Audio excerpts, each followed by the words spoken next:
నమస్తే, welcome to ANN. నేను మీ లక్ష్మీనాగ్ నరహరి శెట్టి. వార్తాపత్రికల వార్తా విశ్లేషణకి స్వాగతం. ముందుగా మహాదినపత్రిక చూద్దాం. మహాదినపత్రికలో నడిగడ్డ నుంచే కొత్త పార్టీ పెడతా, ఎంపీటీసీ జడ్పీటీసీ ఎన్నికల్లో పోటీ చేస్తా, కల్వకుంట్ల కవిత సంచలన ప్రకటన కూడా ప్రచురించారు. ఇక క్రికెట్ మ్యాచ్ చూస్తానంటే జగన్కు టికెట్ తీసుకుంటా, ఏపీ మంత్రి నారా లోకేష్ కౌంటర్ ఇచ్చారు. ఇక ఏపీలో అడుగు పెడితే తరిమేస్తాం, బీఆర్ఎస్పై ఏపీ మంత్రి సుభాష్ తీవ్ర వ్యాఖ్యలు చేశారు.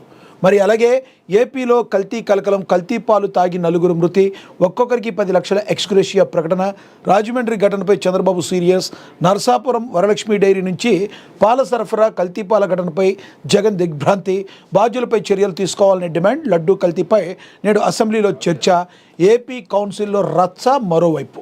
ఇక అదేవిధంగా ప్రభుత్వ ఉద్యోగులకు క్యాబినెట్ వరాలు,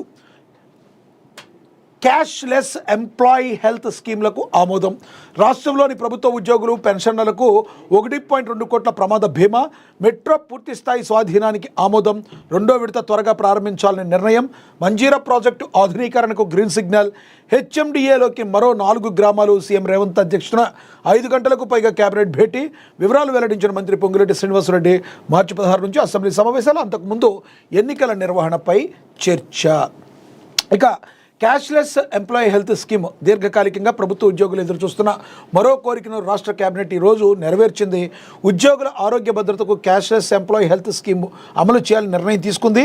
3,56,000 మంది ప్రభుత్వ రెగ్యులర్ ఉద్యోగులతో పాటుగా 2.88 లక్షల మంది పెన్షనర్లు, వారిపై ఆధారపడ్డ కుటుంబ సభ్యులు మొత్తంగా 17.07 లక్షల మందికి ఈ పథకం వర్తిస్తుంది.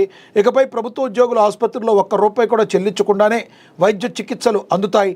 అన్ని ప్రభుత్వ ఆసుపత్రులతో పాటు 652 ఎంప్లాయినల్ ప్రైవేట్ హాస్పిటల్స్లో ఈ పథకం వర్తిస్తుంది. దీనిపై మొత్తంగా 1998 వైద్య చికిత్సలు అందిస్తారు. ప్రతి ఉద్యోగికి డిజిటల్ హెల్త్ ఎంప్లాయీ కార్డు అందిస్తారు. Rajiv Aarogyasri health care trust ద్వారా ప్రభుత్వ ఉద్యోగులకి ఉచిత నాణ్యమైన వైద్యం అందించాలని కేబినెట్ నిర్ణయం తీసుకుంది. ఈ పథకానికి ప్రభుత్వ ఉద్యోగులు తమ బేసిక్ పే నుంచి 1.5% తమ వాటాగా చెల్లిస్తారు. అంతే సమాన వాటా ప్రభుత్వం మ్యాచింగ్ వాటా చెల్లిస్తుంది. ఏడాదికి ఉద్యోగులు 528 కోట్లు తమ వాటా చెల్లిస్తే ప్రభుత్వం కూడా 528 కోట్ల వాటా చెల్లిస్తుంది. మొత్తంగా 1,056 కోట్లతో క్యాష్లెస్ ఎంప్లాయీస్ హెల్త్ స్కీమ్ అమలు చేయాలని ప్రభుత్వం నిర్ణయం తీసుకుంది. ఇది చాలా ఆహ్వానించదగ్గ విషయం. ప్రభుత్వ ఉద్యోగులందరికీ కూడా చాలా గుడ్ న్యూస్ అని చెప్పొచ్చు. సీఎం రేవంత్ రెడ్డి గారు ఏ నిర్ణయం తీసుకున్నా 1కి 4 సార్లు ఆలోచించి మంచి నిర్ణయాలు తీసుకోవటం మనమందరం అయితే గమనించాం. ప్రభుత్వ ఉద్యోగులు హెల్త్కి సంబంధించి కూడా మరి ఈ ప్రభుత్వం ఆలోచన చేసింది. దీని గురించి కేబినెట్లో నిర్ణయం తీసుకున్నారు. క్యాష్లెస్ ఎంప్లాయీస్ హెల్త్ స్కీమ్ ద్వారా ప్రభుత్వ ఉద్యోగులు ₹1 కూడా చెల్లించకుండా మరి తమ వైద్యాన్ని ప్రభుత్వ ఆసుపత్రులతో పాటుగా ఎక్కడైతే ఒక 500 పైచిలకు హాస్పిటల్స్ ఉన్నాయి, ఆ హాస్పిటల్స్లో కూడా మరి వీళ్ళ వైద్యం అయితే చేయించుకునే అవకాశం అయితే చాలా స్పష్టంగా అయితే కనబడుతుంది. మరి మీడియా ముఖంగా నేను కూడా ఒక విజ్ఞప్తి చేస్తున్నాను. మరి రేవంత్ రెడ్డి గారు దయచేసి జర్నలిస్టుల సోదరుల గురించి కూడా మీరు ఆలోచించాలి. జర్నలిస్టుల విషయంలో మరి ప్రభుత్వం ఒక ముందడుగు వేసి జర్నలిస్టులందరికీ కూడా మరి ఇలాంటి హెల్త్ కార్డ్స్ గతంలో ఇస్తామని చెప్పారు. ఇంతవరకు దాని వైపు నుంచి ఆలోచించలేదు. కాబట్టి ప్రభుత్వ ఉద్యోగులతో పాటు జర్నలిస్టుల గురించి కూడా మీరు ఆలోచించాలని మరి మేమైతే కోరుకుంటున్నాం. మీరేమంటారు? జర్నలిస్టు సోదరులకి మరి ఇప్పటి వరకు కూడా చాలామంది అక్రిడేషన్ కార్డులే ఇష్యూ చేయలేదు. నెమ్మదిగా ఇప్పుడిప్పుడే అక్రిడేషన్ కార్డులు వస్తున్న పరిస్థితి. అది కూడా కొంత కేబుల్ నెట్వర్క్కి సంబంధించిన గతంలో బీఆర్ఎస్ పార్టీ ఉన్నప్పుడు ఇష్యూ చేసినవి మరి ఇప్పుడైతే కంటిన్యూ చేసే ఉద్దేశం కనబడతలేదు అన్నట్టుగా సంబంధిత అధికారులు చెప్తున్నారు. దీని గురించి కూడా ఆలోచించాలి. అదే విషయమై INPR దగ్గర కూడా చాలామంది జర్నలిస్టు సోదరులు మరి ధర్నా కూడా చేయడం జరిగింది.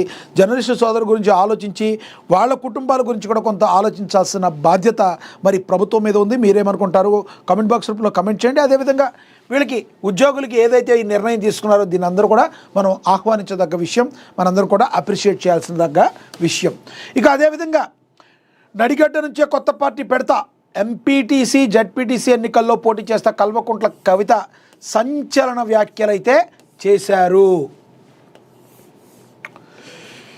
జోగులాంబ గద్వాల నుంచే తాను కొత్త పార్టీ పెడతానని తెలంగాణ జాగృతి అధ్యక్షురాలు కవిత అన్నారు. జోగులాంబలో రైతు సంఘర్షణ సభలో మాట్లాడిన ఆమె తన ప్రతి కార్యక్రమాన్ని గద్వాల నుంచే ప్రారంభిస్తామని చెప్పారు. ఎంపీటీసీ జడ్పీటీసీ ఎన్నికల్లో పోటీ చేసి సత్తా చాటుతామన్నారు. ప్రతి మండలంలో అభ్యర్థిని బరిలో దింపుతామన్నారు కవిత. నడిగడ్డ ప్రజలు నిజాయితీ ప్రజలని కవిత చెప్పారు. ఆడవాళ్లు లేనిదే వ్యవసాయం ముందుకు సాగదని, వారం రోజుల్లో సీడ్ పత్తి బకాయిలు చెల్లించాలని కవిత డిమాండ్ చేశారు. నడిగడ్డను బీఆర్ఎస్ మోసం చేసిందని, కృష్ణా తుంగభద్ర నదులున్న నడిగడ్డకు నీళ్లు రావడం లేదని విమర్శించారు. అత్త అల్లుడు తప్ప ఇక్కడ కొత్త లీడర్లు లేరా అని కవిత ప్రశ్నించారు. ప్రభుత్వం ఇచ్చిన 2500 హామీ ఎక్కడికి పోయిందని ప్రశ్నించారు.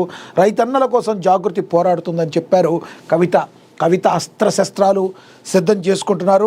మరి బీఆర్ఎస్కి ఇది ఎంత మేర లాస్ చేకూరుస్తుందో మనమైతే చూడాలి. కానీ కవిత పోరైతే మాత్రం బీఆర్ఎస్కి కంటి మీద కునుకులాగా చేస్తుంది.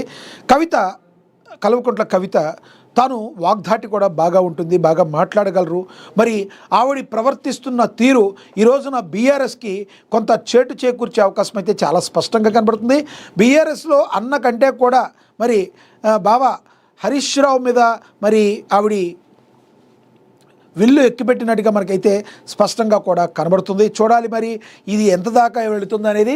అయితే కల్వకుంట్ల కవిత కొత్త పార్టీ పెడతాం అయితే చాలా వరకు కన్ఫర్మ్ అయింది. ఎక్కడైనా కూడా ఆవిడ మరి జోగులాంబ గద్వాల జిల్లా ప్రజలు చాలా మంచోళ్ళు, అక్కడి నుంచే మేము స్టార్ట్ చేస్తామని కూడా కల్వకుంట్ల కవిత అయితే చెప్పడం అయితే జరిగింది. చూడాలి మరి నడిగడ్డ నుంచే కొత్త పార్టీ పెడతానని చెప్పి ఆవిడ చెప్పిన మాటని మనమైతే గమనించవచ్చు. ఇక ఏపీలో కల్తీ కలకలం. కల్తీ పాలు తాగి 9 మృతి చెందారు. ఒక్కొక్కరికి 10 లక్షల ఎక్స్గ్రేషియా ప్రకటించారు. రాజమండ్రి ఘటనపై చంద్రబాబు చాలా సీరియస్ అయ్యారు. నరసాపురం వరలక్ష్మి డైరీ నుంచి పాల సరఫరా అయింది. కల్తీ పాల ఘటనపై జగన్ దిగ్భ్రాంతి వ్యక్తం చేశారు. బాధ్యులు